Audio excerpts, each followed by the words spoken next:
continuing our message series, Babel 2.0. This is week number 3. If you did not listen to week number 1, I really encourage you to go back and to listen to that message because it gives a lot of insight as to where we're going as a people in this current day and age. We started it off 3 weeks ago talking about how 4,000 years ago, as people had moved forward from the time of the flood, the people settled in an area and refused to basically move from that area. People had one language and they worked together as one. And what God saw was there was a propensity to evil and disobedience because in the end they weren't following his command to spread out and so forth. And so God confuses their language, and for the next 4,000 years, humanity is separated. Humanity is kind of working against itself. And we talked in week 1 on how we're kind of moving back to one language, one culture, one people, and as a result, we're seeing certainly an increase in wickedness in humanity. Last week, we talked about the fact that in the Tower of Babel, we're told that the people were concerned about making a name for themselves. And we talked about how in this day and age, people always want to kind of make a name for themselves. And we talked about narcissism. We talked about hedonism and so forth, and just the wickedness and the evil that comes as a result of it. Now, this morning, what I want to talk to you about is something else that we can pick up from the Tower of Babel, and that is called discontentment.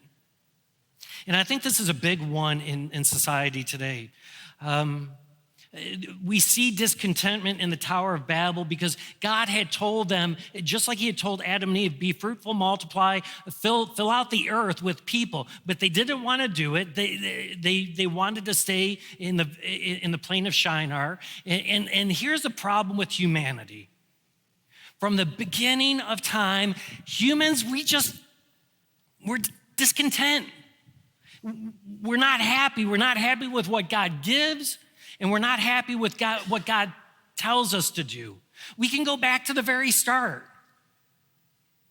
Think about it in terms of God created an Adam and Eve. We're told that God created man in his own image. We're told that God created Adam and Eve and it was good and they were perfect. And you would think if there's ever a time in all of your life that you would be content with something, if you were made perfect, if you were made in the image of God, if you were given the garden and really the earth and dominion over it all, you'd think you'd be happy with that. But you'd be wrong. Because for humans, it's just not enough.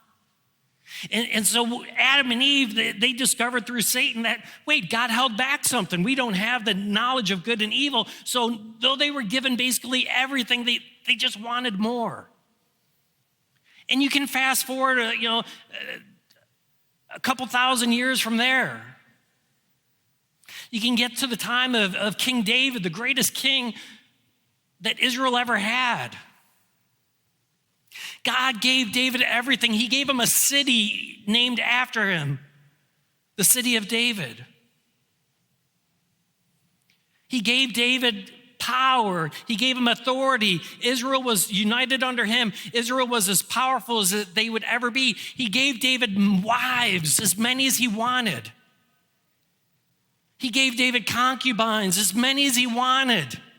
And you would think power, you would think, the authority, being the king and treasure and everything that he had, you think that would be enough. But it wasn't. He wanted more. He wanted another man's wife. Because in the end, it just isn't ever enough. How many crimes is a result of people just wanting more? Wanting something that they don't have that someone else has. How many murders have taken place over the course of humanity because people wanted something that belonged to someone else? How many suicides are a result of just a discontentment with one's own life? It's just not good enough, therefore I'm going to kill myself. 2 weeks ago, it made news, the CFO of Bed Bath & Beyond. The guy had a lot, but, for whatever reasons, it wasn't enough. And so he jumped off of his high-rise in New York and killed himself. Think about the war that's going on in Ukraine. How many wars are from, at its root, mankind's just lack of contentment? Why is there a war in Ukraine right now? There's a war because, Putin knows that Russia, is plateaued as a people, or they plateaued as a nation. In fact, even their population somewhat on a decline. Their authority in the world is on a decline, and so he's trying to get more. He's trying to bring back the old Soviet Union. You get more people, you get more resources, and that's what wars are fought over.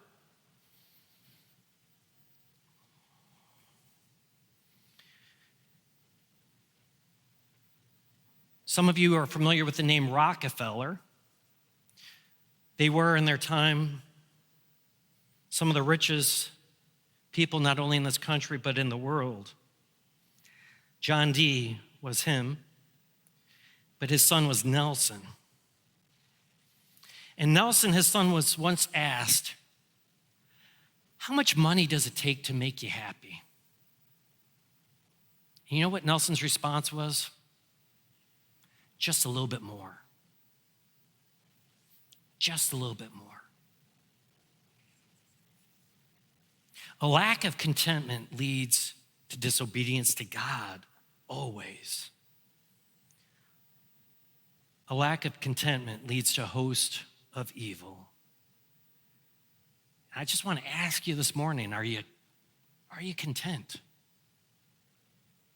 Contentment's it's a tricky thing. It's a little bit of a confusing thing. People will confuse laziness with contentment, but laziness is not contentment. God forbids laziness. God requires contentment.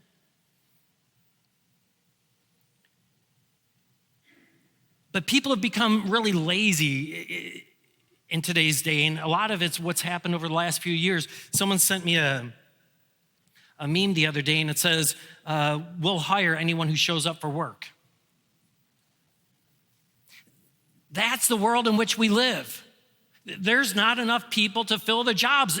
There was 3 years ago, but mysteriously somehow they're not now. Why? Well, because for a couple years, people didn't have to pay rent. For a couple years, people were able to collect unemployment. So for a group of people, it allowed them to save up enough to go into retirement early. For another group of people, it allowed them to save up where they still don't have to go back to work, and they're able to just kind of, be lazy.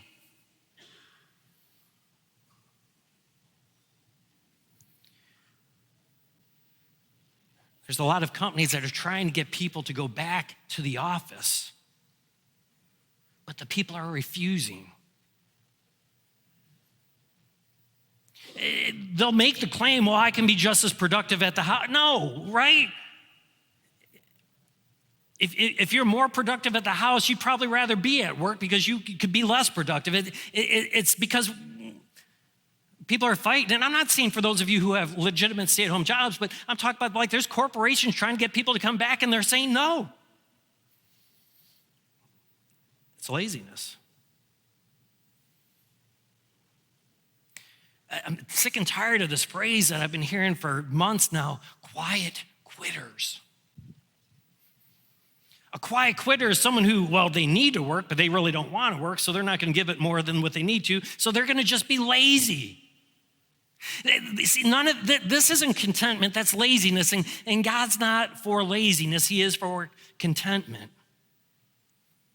Look at Proverbs 13:4. A sluggard's appetite is never filled,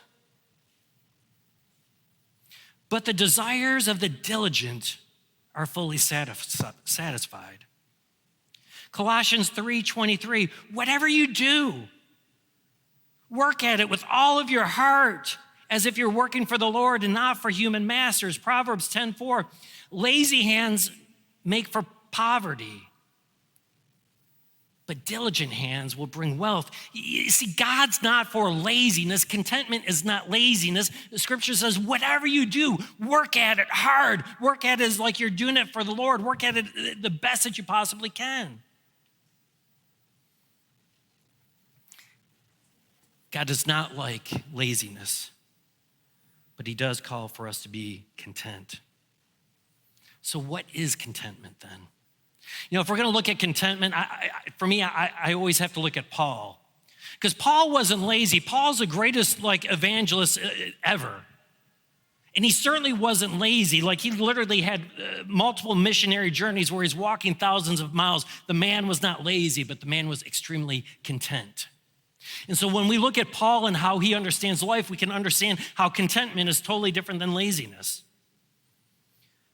Look at 1 Timothy chapter 6, verses 6 to 11. Paul says this, but godliness with contentment is great gain. For listen, we came into this world with nothing and we're gonna take nothing out of it. But if we have food and if we have clothing, we will be content with that.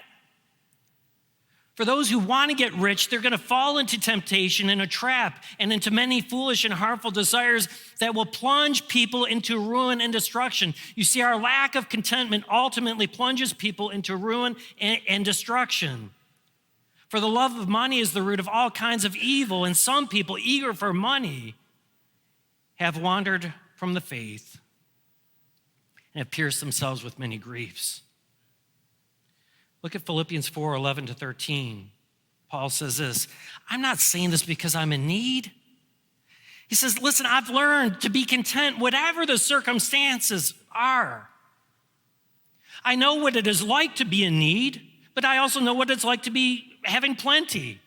But I've learned the secret of being content in any and every situation, whether I'm well-fed or if I'm hungry. Whether I'm living in plenty or if I'm living in want, because I can do all things through him that gives me strength. You see, contentment it's a state of mind, if you will. Contentment's beyond a state of mind, it's a state of spirit. It's being appreciative of that which God has given you. But it's not finding contentment in the physical. It's not finding the contentment in this world. It's not finding contentment in your great job that's gonna stink when you're there long enough to find out everyone gets on your nerves anyways. It isn't gonna be found in your nice house that you keep it long enough, you're gonna start sinking money into it, or your fancy car. It's not even gonna be found in your large bank account. Contentment is found in a right relationship with God.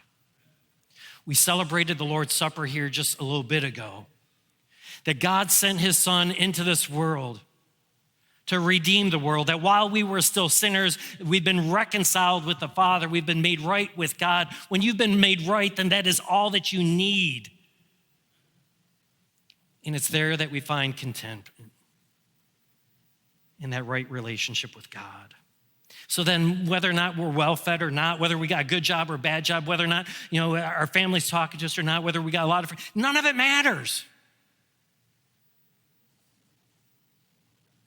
But I said since the beginning of humanity, we just don't get it because by our very nature, we're just like ungrateful people. We're just discontent people. And I want to talk with you a little bit more about it. I want to talk about some of that discontentment. Because you know what? One of the greatest discontentments that we have is a discontentment of ourselves or a discontentment with humanity. And for me, that blows my mind because, have you thought about how miraculously complex the human being is? We're the pinnacle of God's creation. We can do things that nothing else in his creation can do. Therefore, we're the masters of his creation. But for us, it's like, it's not good enough. I've heard surgeons say that you can't be an atheist if you're a surgeon, because if you're a surgeon, you're looking at the intricacies of a human body and how the different systems work together, how they're dependent on each other, and no, that can't be done by chance. A couple years ago, I had broke my middle finger in a friendly family Thanksgiving Day football game, and it fractured in a couple places, and so I went to get it surgically repaired. And after 7 hours of surgery and $100,000, my surgeon was happy with that. That's what I got. That's what $100,000 gets you in 7 hours of surgery. And he was excited. I was underwhelmed. But he said the fingers are complex. They're complex because you got 3 different joints and you got ligaments and tendons and everything. He said we can't put it back together the way the Creator made it. We just can't. And that's just the finger. We're amazing beings. Think about the things that you're able to do. I think about like some peculiarities of me. I can knock off like medicine bottles, like 2 or 3 of them, and before I even realize that I'm catching them. Like I didn't have to think through that. I just do that, right? I've got this weird sense of time in which you can ask me what time it is, and I can normally get it within like 2 to 3 minutes and normally on the minute, like without ever looking at a clock. I mean, we're amazing creatures. But we're like, a lot of you aren't impressed because you're not happy with your looks. You're not happy with your weight. You're just not happy with your intelligence. Why? Because we're discontent people. For the same reason that God creates Adam and Eve perfect and in his image, and they're like, you should have done more. And so really since the dawn of humanity, we're trying to improve upon what God's done, or at least manipulate it. And that used to be done informally all the time. You know, when people would decide who they were going to mate with, who they were going to marry, and who they're going to procreate with. You know, if you had someone that like is really into looks, they're going to, you know, they're not going to find an ugly person to marry and procreate with because, you know, they're into looks and they want their kid to be, you know, really good looking. So they're going to find someone good looking. Then you got someone who's maybe like smart. You know, they're not going to procreate with someone that's not smart. They want to procreate with someone who is smart so that their kid might be exceedingly smart. Or maybe it's niceness that's important, and looks and intelligence doesn't matter. You want to procreate with someone who's nice, and you're hoping out of that you're going to have nice kids. We used to do it informally all the time as humans. But like 30 years ago, you know, there's the talk of like designer babies and like, you know, through like artificial insemination and just genetic engineering, like the day would come and you could like choose the sex of your child. You could choose the color of their eyes. You could choose the color of their hair. And you know, I don't even know where we got with all of that stuff because we've already moved beyond it. Because now what we're looking at is we're looking at potentially in the future, maybe we can improve upon humanity. You know, we're made in the image of God, but it's apparently not that good. So we think we can improve upon it. So what we're really trying to do is like when you go see all those like movies, you know, we're trying to like, maybe it's not too far off that we can have make people into like a Captain America or an Iron Man. It's like that's the direction we're trying to improve on humans. It's just, we're discontent with it. It could be better. And so a lot of the talk now is about humanity plus. Now, and humanity plus means when you look at a person, they're going to look human. But because of like biotechnology, you can be able to make them smarter than what they would be without it. You know, than just an ordinary baby. They can be stronger, they can be healthier. Like when I was a kid, there was a $6 million man, like this guy who had to be put together. I can't remember why, accident, whatever, but they put him back together and he's part man and part machine and he was like super fast and he had super strength. That's what we're literally working towards, that humanity plus. But for some other people, like that's not even enough. And there's really talk of post-humanity.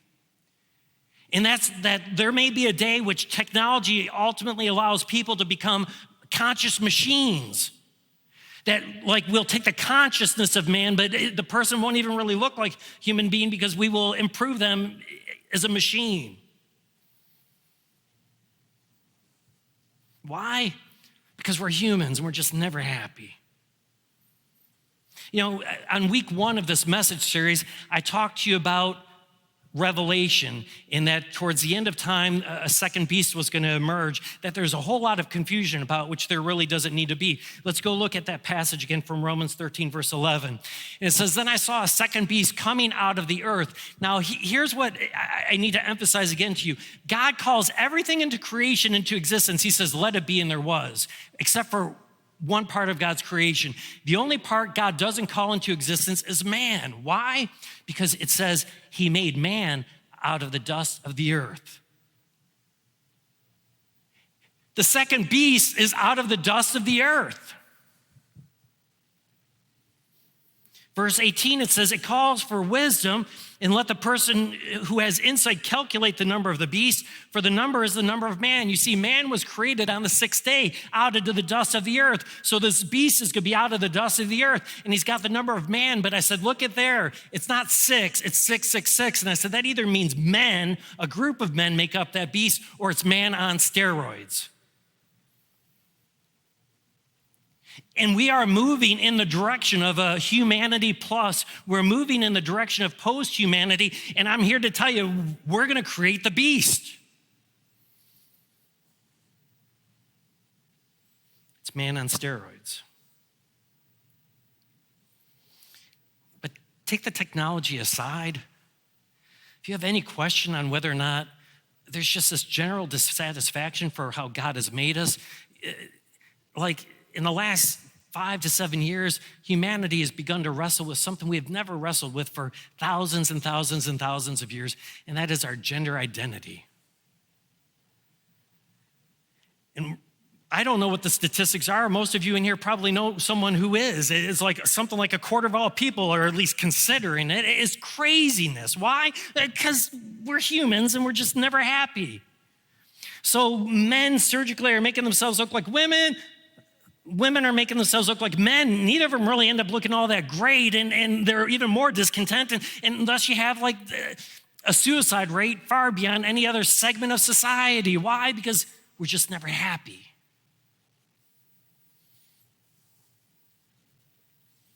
Do you think it ticks God off any that when he creates man, which he says we're perfect, or that's how he created us, so perfect's perfect, so there's really can't be anything else that he's created that's better because you're already perfect. And so when that which is perfect thinks he could have done better, do you think that ticks him off? It would tick me off. I guess it probably does him too. You know what? Another thing that we've always been discontent with as people is we've been discontent with our lifespan. And maybe for good reason, because when God created man, man was supposed to never die. But then when Adam and Eve fell into sin, God cursed humanity. And he cursed humanity in two main ways. One is the earth is going to work against you in a way I never intended it to be. You're going to have to work a lot harder. The world's always going to be working back against you. And we've worked hard to modify that curse as much as we can. And we've come a long ways. We've got a lot of tools. We've got a lot of industrialization that really keep us from having to work. It's very possible 20, 30 years from now, none of us really have to go to work. We'll have a computer or a robot that works for us. It's kind of like, maybe a self-driving car that will go and do deliveries. You own the car, it works for you. You don't even have to work. So we're getting pretty good at, we're not that far away from modifying the curse of you're gonna have to work hard. The other curse is you're gonna die. And God gave that curse for a reason. It's the same reason why your dad threatened you with a belt, or in my case, my mom with a metal spoon, right? It's to get you going back the direction you should be going. Without that curse, we would live forever like evil and apart from God. And that's not what God's plan was for you and I. So he said that we're gonna die. And it doesn't matter if someone lives 50 years, 60 years, 70 years, 80, we're never happy with it. And so we've been working hard to try to modify that curse, to figure out how not to die. You can go back, a few, 300, 400 years ago or whatever, when the explorers were coming over and everyone was certain there was a fountain of youth somewhere in the New World.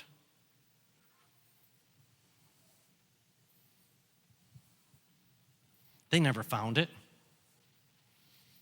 We've gained a little bit of technology since then, and so no one's looking for the fountain of youth, but we are trying to understand the genetic coding of people to figure out what actually causes people to age, because once we know, we can flip the switch and turn it off. I remember 20 and 30 years ago, people were certain technology was going to develop where people would be able to cure the disease that they died from. And so they would have themselves cryogenically frozen to be brought back at a later time. Why? Because they're trying to nullify the curse. Some people couldn't afford to cryogenically freeze their whole body, so they would just get their head cut off and freeze that, because technology would sometime come where they could be thawed out, brought back to life, and everything hooked up to a new body or maybe a computer. And people saw it after that. Because we're not content with the lifespan we've been given. And here's the crazy thing is, like, God gives us that eternal life back. He does it through Jesus Christ, but you know what? That's not good enough. It's just never good enough, because we want it on our terms. We want it on our time. We don't want to have to do this, and that to get it. So we're going to figure it out, and we're going to just flip the switch, and we're going to do it ourselves. Do you know another thing that mankind has been discontent of for some time, and especially in this day and age, is the earth? Not only like the earth, but we've become discontent with reality.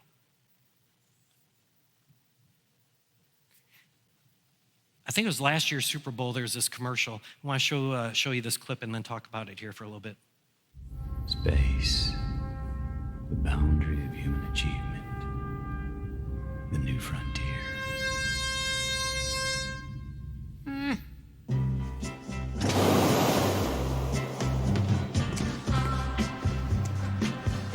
It's not time to escape. It's time to engage. It's time to plant more trees. It's time to build more trust. Time to make more space for all of us. So while the others look to the Metaverse and Mars, let's stay here and restore ours. Yeah, it's time to blaze our trail. Because the new frontier, it ain't rocket science. It's right here.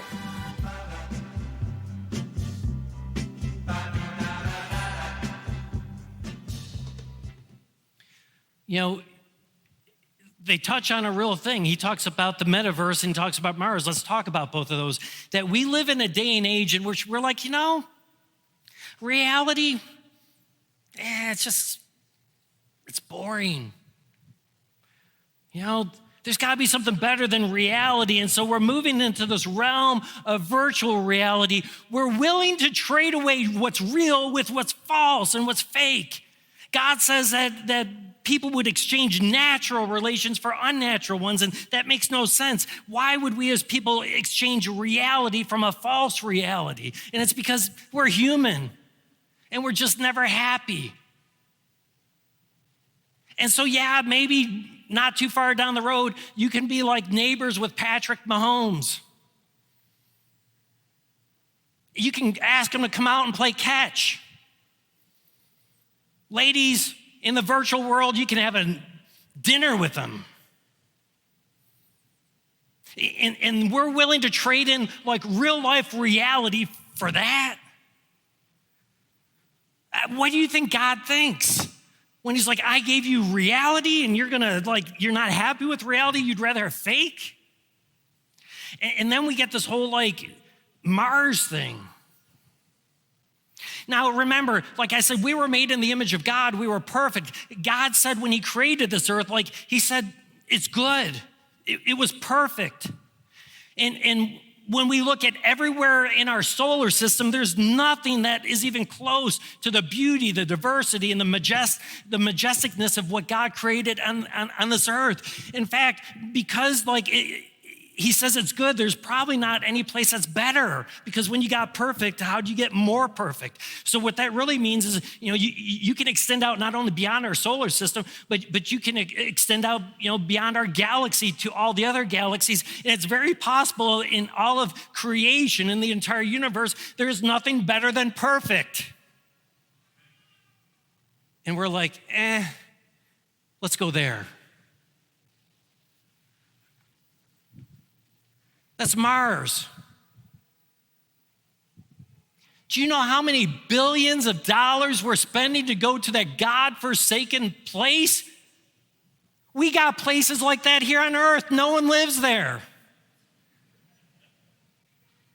You know why they don't live there? Who would want to live there? It's God-forsaken. But yet we're willing to spend billions of dollars to get there when we have this.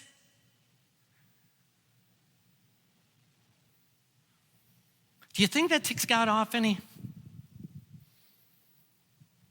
When he gives us the best that he could create, or the best that we could handle, however, and we're like, yeah, we're going to go to that really ugly, hot, dry place.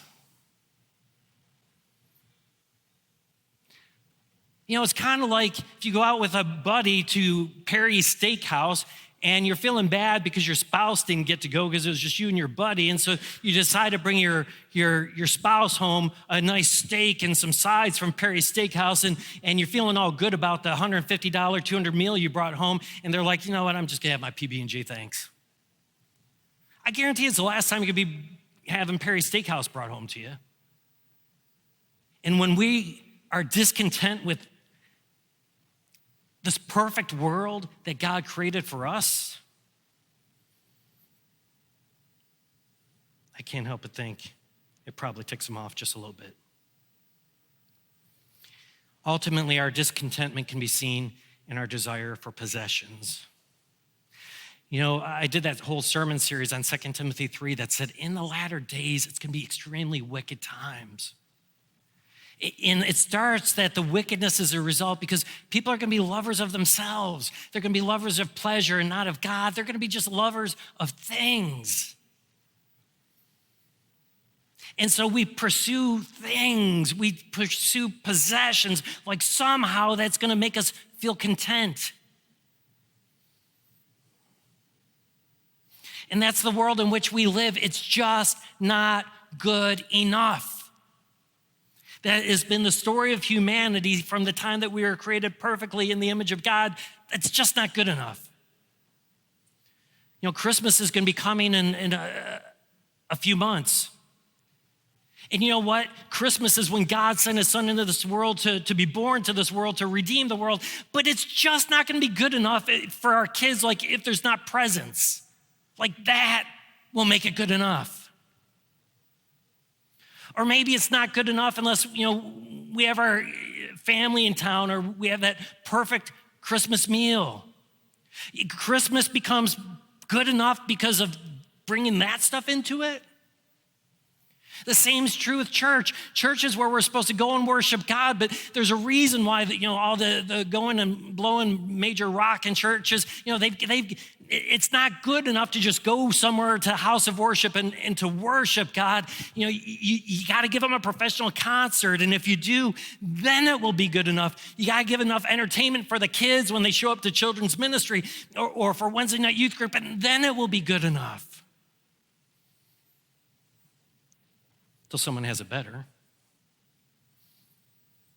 Our homes aren't enough. You know, we need at least 1,000 square foot per person. When they get old, they tend to break down. So we want new ones. Our cars aren't good enough because there's always a newer model, and if it's not a luxury name, it's certainly not good enough. Our outfits aren't good enough, and we're taught that. That's why the fashion industry changes fashion, every season, so that the people who are trying to find contentment that way will keep buying new wardrobes every season. Our shoes aren't enough. Our looks aren't enough. Our days off aren't enough. Frankly, life just isn't enough. So let me ask you, what is enough for you? Seriously, what's it going to be for you to be enough? Rockefeller was asked that. He said, just a little bit more. What is it for you? My youngest daughter went off to college this fall, and I called her like a week or two ago, and she looked exhausted. I'm like, Caitlin, why are you so tired? She's like, well, I was just doing this. I had class, and then this event was going on. I go to that event, and then there's this and that. And like, she's just telling me all this stuff she's doing. I'm like, oh, why are you trying to do everything? And she's like, because I got FOMO. I'm like, you got what? She's like, FOMO. I'm like, what is FOMO? She's like, I got fear of missing out. And so she's killing herself to try to do everything because if I don't get to do or experience that, I might miss something. We have fear of missing out when it comes to the things of this world and for the possessions of this world. And that fear of missing out and this desire to acquire more and more because of our basic discontent leads to something called covetousness. And we're told not to be coveting of others and other things. When you covet, you're desiring what you don't have, what other people have. It is at its essence discontentment. Now, how do you know if you struggle with coveting? I mean, I think we all do to some extent, but I don't know. Like, if you're like Rockefeller and you just always need something else and you always need something a little more, then you got a problem with coveting. If you're spending more than you're making, you have a problem with coveting. If you're having to work endless hours so that you can keep doing more and more things and get more and more things and go in more and more places, you have a problem probably with coveting because none of that is contentment.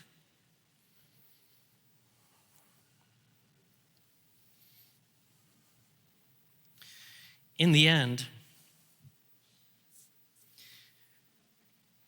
if we're going to be content people, we have to learn to stop comparing.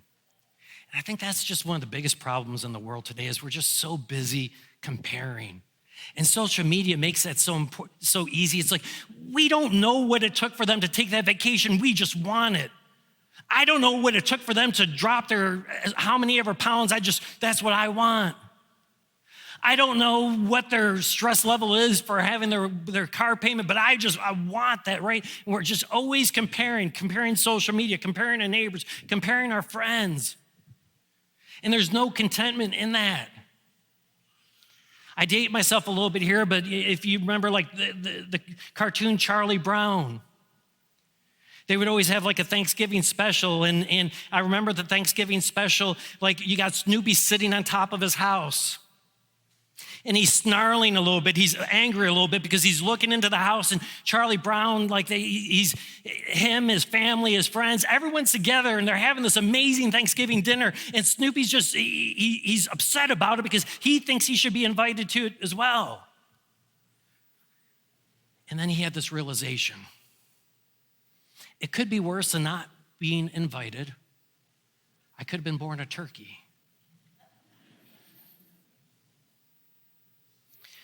Listen, this is what Paul says.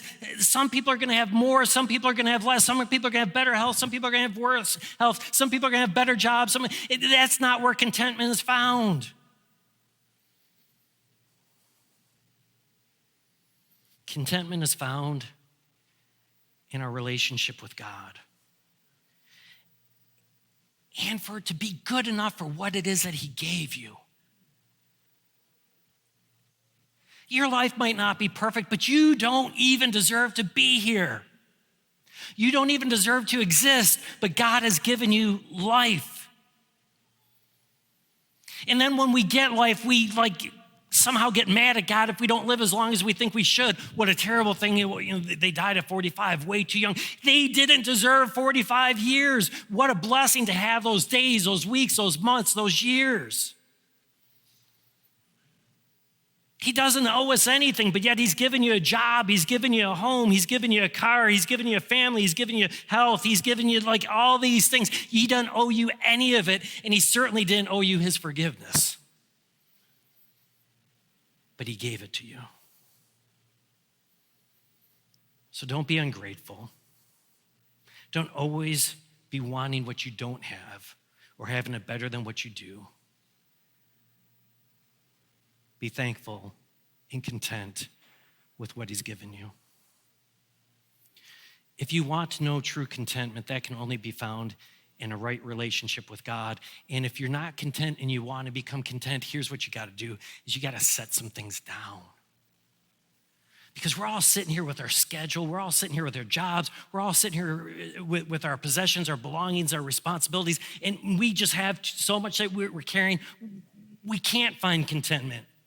And so you literally, you've got to set some of it down so that like you have room to take in some of him.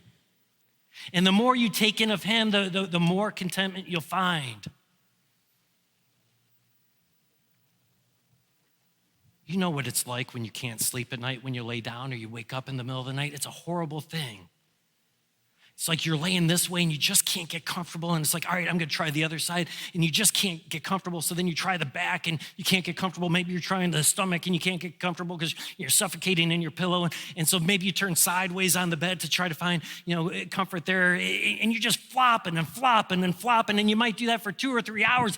And suddenly, like, you turn a certain way and it's like, oh my goodness, this feels amazing. And you're asleep like in 30 seconds because you found just the right spot.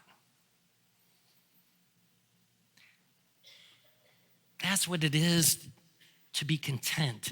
That's what it is to be right with God and to appreciate what he's given you, especially the gift of his son, Jesus Christ. Because at that point, you know what? Regardless of what my job's doing, regardless of what my social life's doing, regardless of what none of it matters. Because our contentment is found in God rather than the things of this world. Would you join me in a word of prayer? Gracious Almighty God, we thank and praise you for this morning to be able to come into your presence and to talk about something that we as humans have done since the beginning of time. What an ungrateful people we are. We are so disrespectful for how we see ourselves. For we are made in your image. Wonderfully, marvelously made. But for somehow we're just not good enough for ourselves. We're so discontent with our lives, reality, and even this magnificent earth to which, as far as we know, there's nothing in all of creation that's been created like it, but it just doesn't seem good enough. And so we turn to the material to bring contentment and happiness. And there, we ultimately just find a greater discontentment and a greater unhappiness. Help us, gracious God, to lean into you and to find our contentment in that while we were still sinners, even before we were sinners, you called us by name, brought us into this world. But while we were still sinners, you sent your son into this world to make right again our relationship with you. Let us embrace that reality and in so find contentment. In Jesus' name, amen.